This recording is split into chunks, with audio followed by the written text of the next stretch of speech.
Hey guys, this is Logan, and this is John, my husband, and say it. Two bears in a story. There we go. Today we're going to be talking about a cryptid, so we're not doing true crime like we did the last time, and we're actually discussing the Basilisk. Rawr. Okay. Anyway. We do that now. So the Basilisk is our very first cryptid we're going to be discussing, and we're going to go in a deep dive about everything about it. Its history, its origin, theories as to what it could have been based off of, and just discussing the abilities of this mythological beast. At the same time, I'm going to be showing you guys some Elden Ring footage. It actually has some basilisk in the game. They're a little different looking than what we'll discuss, but I'll be right back. So the basilisk actually originated as a mythological creature in Greek and Roman mythology. There's another form of the basilisk that also has an origin in medieval England, which we'll talk about as well. So there is actually three forms of the basilisk. Okay, there is the normal one that a lot of people know about, which is the quite large snake that's venomous and has no legs. There's also a reptile version of the basilisk that looks more like, obviously, a reptile. It has legs. It's scaly and normal. But then there's also another form of the basilisk that is an amalgamation between a rooster and a reptile. So the top part of this creature is the rooster appearance with the head, but the back part has a lizard-like appearance. And this form of the basilisk actually is called a cockatrice. Nothing. Cock-a-doodle-doo! Yeah, there we go. So a cockatrice is a basilisk, but a basilisk isn't always a cockatrice. That's the way you gotta look at it. What? She was just being real cute. Oh, she's always being cute. But she had her head literally laying on I your know, lap I in seen between, and you could see her eyes in the video. Oh, could you? Yes. Oh, good. Now everyone can see the cutie. Up. So, talking about the origins of the basilisk, we're going to be first talking about the name itself. So, the word basilisk, it comes from the Latin word basilicus, which means several different things. It means little king, little prince, chieftain, and also young ruler, which makes sense for the king of serpents, as a lot of people call the basilisk. And these meanings with the word are synonymous with the cockatrice, because they're all the same. You want to say hi to everyone? Come here. Come on up. Come here. I'm going to look at the camera. She's not gonna do that. Look. Hi. Okay. Thank you. Yeah, you can sit with your dad while I talk. So, on top of that, the myth of the basilisk may have actually been first created by the appearance of a cobra. Several cobras in the world share similarities with what we know as the basilisk. There is the Egyptian cobra, which has been considered by certain groups of people as royalty. And there is also the Indian cobra, which it has the kind of cranial look of a crown, which is another similarity that we see with the basilisk. All these characteristics of the cobra share with our mythological basilisk. The first form of literature that depicts our scaly friend was that of Ninkander's work. His work was on the king of serpents, obviously the basilisk, but he was a Greek poet who made a poem specifically called Theriaca. I'm going to butcher that, I'm sorry. But this poem depicts the first account of the basilisk, and it describes a very different creature than what we know nowadays as what the basilisk is. So the basilisk in Ninkander's work is actually quite a small snake. It's just like the size of a grass snake. It's very small, very thin, but there are similarities that we have with the basilisk, like its strongest in the world venomous bite, the way that it moves, several things like that. In the word therica, Syriaca, the poem name itself, actually means antidote to poison, which makes sense when we're talking about the most venomous bite in the world. Another scholar, Plinty the Elder, was another to first mention the basilisk in his work, Natural History. So I have a quote here from his work, and it describes in detail all the things that we know about the basilisk, but what they considered a basilisk in the past.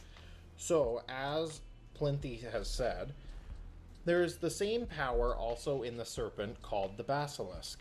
It is produced in the province of Cyrene, being not more than 12 fingers in length. It has a white spot on the head, strongly resembling a sort of diadem. When it hisses, all the other serpents fly from it, and it does not advance its body, like others, by a succession of folds. So most snakes we know, they kind of, on the ground, will just move their body like a spring, I guess. But what he says here is the basilisk stands up on its center part, the rest of its front stands upright, and then its back does the moving forward in a straight line. So like I said, it does not advance its body like others by a succession of folds, but moves along upright and erect upon the middle. It also destroys all shrubs, not only by its contact, but those even that it has breathed upon. It burns up all the grass too, and breaks the stones. So tremendous is its noxious influence. So as we can see, even quite early in the history of the basilisk, we see a lot of similarities with what we know right now. There's the venomous portion, but then there's also added things that a lot of people might not know is one of the powers of a basilisk, such as the very noxious effect on plants and wildlife and the ability to just break rocks, I guess. So talking about the powers of the basilisk, there's several distinct abilities that we find throughout history. It's very commonly paired with a petrifying gaze that kills instantly on anyone it lays eyes on. However, some theories were seen saying that this killing gaze actually is from a very noxious air corruption the basilisk creates, and it's not the gaze itself that kills, it's this air corruption. Alexander Neckham, who was a philosopher in England, was the first to propose this difference in killing compared with the air corruption versus the glare. It's also typically accompanied by a very venomous poison that can sometimes be spit out at prey. This is another similarity between some cobras. So once again, you can see the similarity between the basilisk and the cobra. Within other myths, the basilisk is said to be so toxic or venomous that it would kill all vegetation or life around the place it inhabits. So in stories of Greek mythology, when they mention a basilisk, a lot of the terrain in that is dead, or sometimes they talk about it being white. A lot of the plants in that just turn white and die. On top of the whole killing vegetation part, there is actually talk about a specific way to kill the basilisk. You want to know what that is? Before falling on your face? Not the first time I've done that. And it won't be in the this last. chair. What?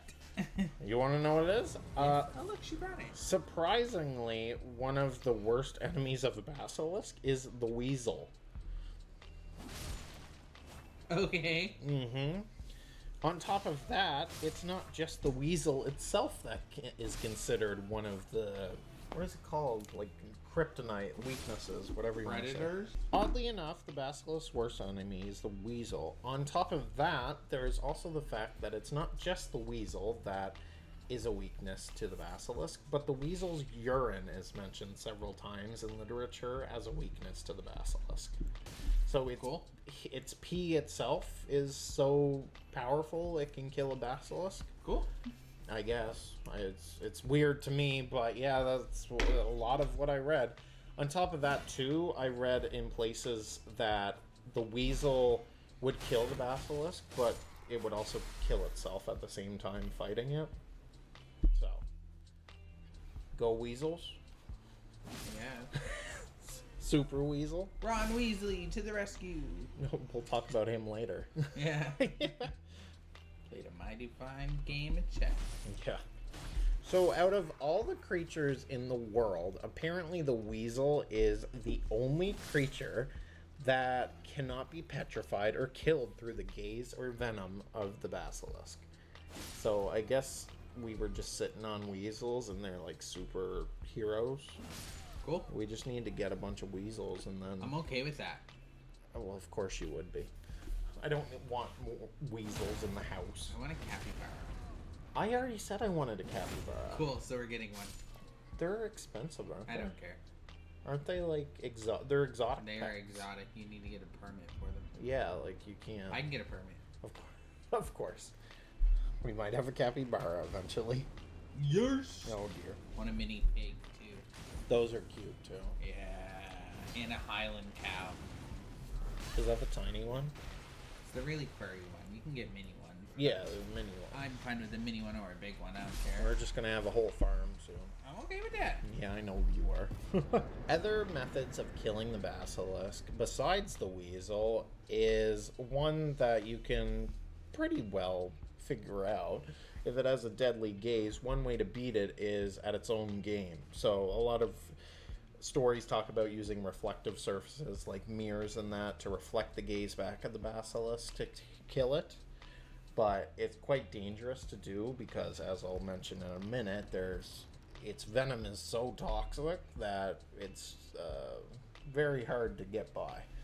So one such story described a horseman killing one of these beasts, only for the venom to be so toxic and infectious that the venom after killing the basilisk actually travels up his spear and kills both him and the horse that he's riding.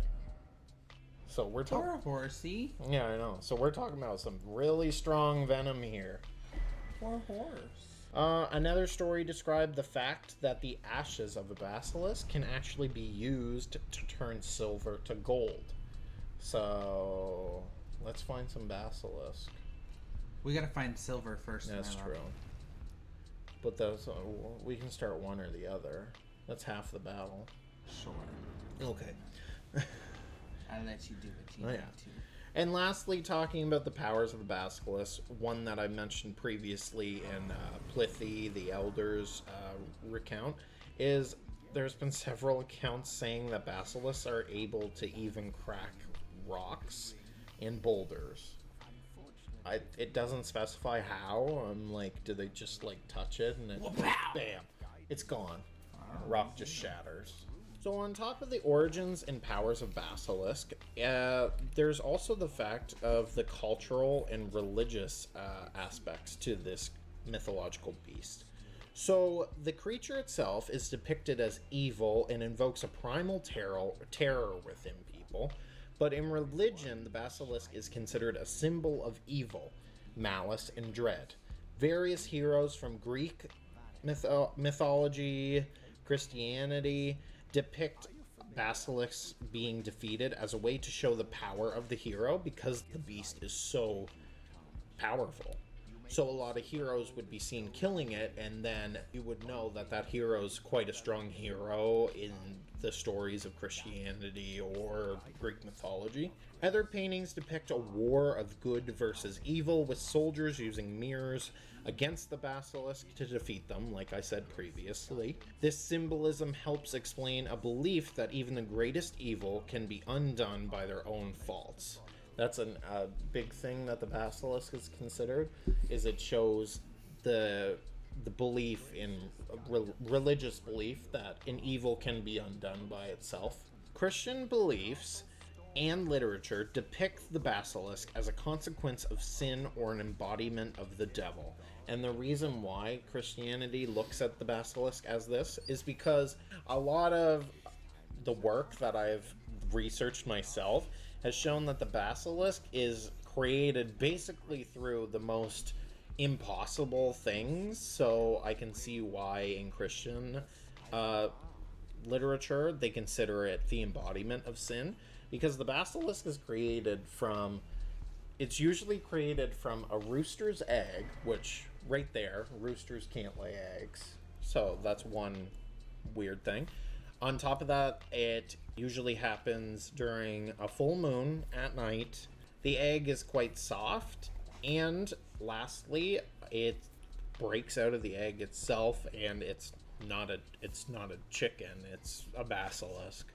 So all these accounts of things that don't add up is the reason why a lot of Christian beliefs state it as an embodiment of sin.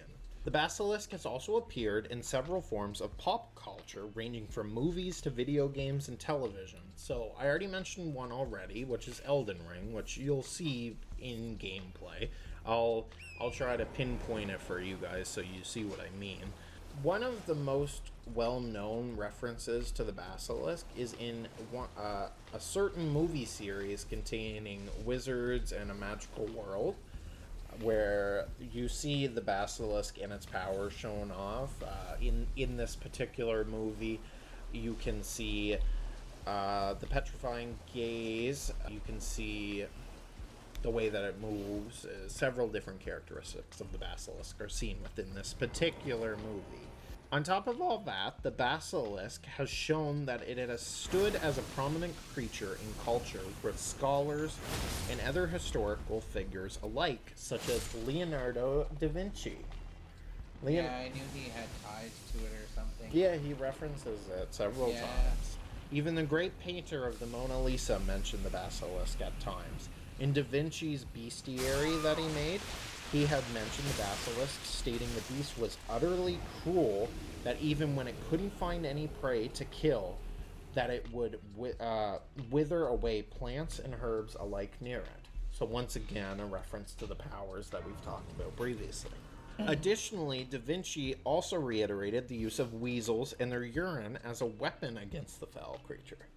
So another reference to the kind of absurd things that you see. Several other pop culture references. You see basilisks in video games, like I mentioned, Elden Ring. There's also the Dark Souls series. Castlevania, which, if some don't know, it's a game about vampires. That's basically the gist of what Also a show. Yes, it was made into a TV show as well. A TV show. Basilisks are also in God of War and The Witcher, just to name a few main staple games that I know that they're in. For movie references, there's the previously mentioned very popular movie series. There is also another movie that I didn't even know existed, but it's literally called Basilisk, the Serpent King. This was made in 2006. I've heard of it. And it's not considered a very good movie by what I read. I've never watched it. I've never seen it myself, but I didn't hear it was the greatest. But it also shows the characteristics of the basilisk, the way that its gaze kills and yada yada. So that's all we have today for the basilisk. We did a deep dive into everything revolving around this mythological beast. Our scaly friend has definitely seen changes over the years, and I'm sure it'll keep developing over time. Maybe we'll eventually see the basilisk fly. God knows. Yeah, because, I mean, weasel urine, that's potent, I guess. Anyway, on top of that, guys, I'd just like to mention to give us a subscribe and a like so we can keep doing this. I am also creating a TikTok for us and Spotify for us. Both are two bears in a story, same as the YouTube channel. Give us a like and share, please. Then we can keep going on with these. Next week, we're going to talk about a mystery. So we've talked about a true crime and a cryptid, and we're going to take the next episode with a mystery that is still unsolved. There's quite a few theories revolving around this mystery, so a lot of different explanations, but there's no concrete. I'm excited about this one. Yeah, I know you like that one because it's another topic that you're aware of. I surround my life about. Exactly. Anyway, This very life. thanks, guys. See ya.